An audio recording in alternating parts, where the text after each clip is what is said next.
രാമായണ മാസത്തിലെ 3-ാം ദിനമായ ഇന്ന് അയോധ്യയിൽ ഒരു ചെറിയ ആശങ്കയുടെയും വലിയ നല്ല തീരുമാനങ്ങളുടെയും ഒക്കെ ദിനമാണ്. ദശരഥ മഹാരാജാവിനെ കാണാനെത്തിയ വിശ്വാമിത്ര മഹർഷി ഒരു ആവശ്യവുമായാണ് എത്തിയിരിക്കുന്നത്.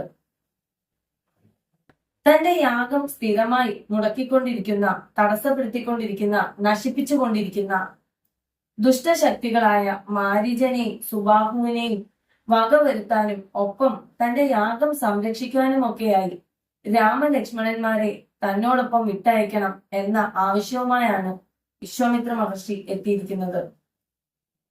ഇത് കേട്ടപാടെ ദശരഥ മഹാരാജാവ് ആകെ ആശയക്കുഴപ്പത്തിലായി. തന്റെ ബാലകന്മാർ ചെറുതാണെന്നും അവരെ വനത്തിലേക്ക് എങ്ങനെ വിട്ടയക്കും എന്നുമൊക്കെയുള്ള ആശങ്കയായിരുന്നു ദശരഥ മഹാരാജാവിന്. അങ്ങനെയിരിക്കെ വിശ്വാമിത്ര മഹർഷി ദശരഥ മഹാരാജാവിനോട് പറഞ്ഞു, ശ്രീരാമനെ നീ വെറുമൊരു ബാലകനായി കാണരുത്. ശ്രീരാമൻ ലോകനാഥനാണ്, ലോകം കാക്കാൻ വന്ന ദൈവപുത്രനാണ്. ശ്രീരാമനെ രക്ഷിക്കാൻ ആരുടെയും ആവശ്യമില്ല. ശ്രീരാമൻ തന്നെ രക്ഷിച്ചോളൂ. ഇങ്ങനെയൊക്കെ പറഞ്ഞെങ്കിലും ദശരഥ മഹാരാജാവിന്റെ മനസ്സ് മാറിയില്ല. ഒടുവിൽ ദശരഥ മഹാരാജാവ് രാമലക്ഷ്മണന്മാരുടെ ഗുരുവായ വസിഷ്ഠ മഹർഷിയുടെ ഉപദേശം തേടി. രാമലക്ഷ്മണന്മാരുടെ കഴിവിനെ പറ്റി നല്ലപോലെ അറിയാവുന്ന വസിഷ്ഠ മഹർഷി ധൈര്യമായി വിശ്വാമിത്ര മഹർഷിയോടൊപ്പം വിട്ടയച്ചോളൂ എന്ന് പറയുകയുണ്ടായി. അതുപ്രകാരം ശ്രീരാമനും ലക്ഷ്മണനും വനത്തിലേക്ക് പോകാൻ സന്നദ്ധരായി. അവരെങ്ങനെ മൂവരും വനത്തിലൂടെ സഞ്ചരിച്ച് ഒരു ഘോര വനമായ താടക വനത്തിൽ എത്തിച്ചേർന്നു.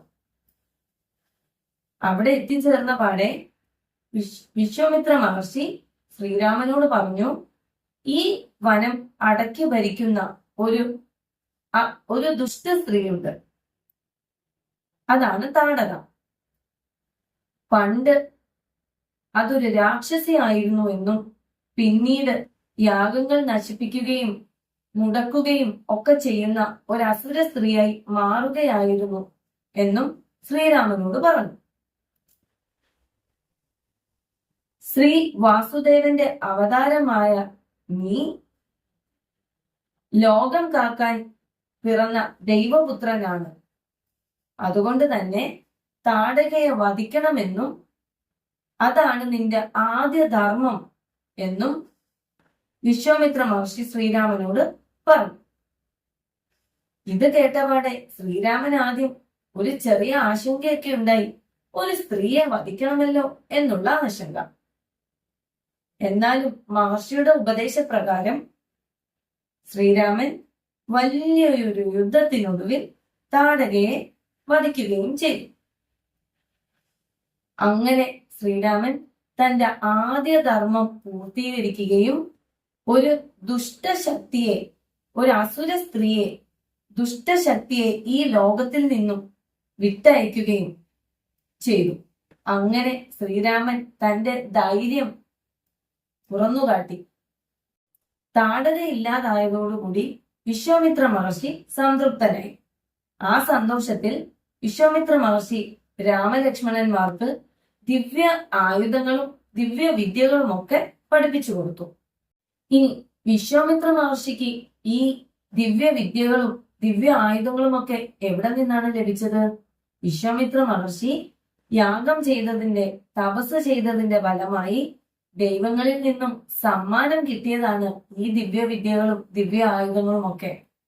ഇനി ഈ ദിവ്യ ആയുധങ്ങളും ഒക്കെ ആയി ശ്രീരാമനും ലക്ഷ്മണനും വിശ്വാമിത്ര മഹർഷിയും അടുത്തത് എങ്ങോട്ടേക്കായിരിക്കും പോവുക? അടുത്ത ശ്രീരാമന്റെ ധർമ്മം എന്തായിരിക്കും എന്നൊക്കെ നാളത്തെ വീഡിയോയിൽ ഞാൻ പറയുന്നതായിരിക്കും. വീഡിയോ തുടർന്നും കാണുക. നന്ദി.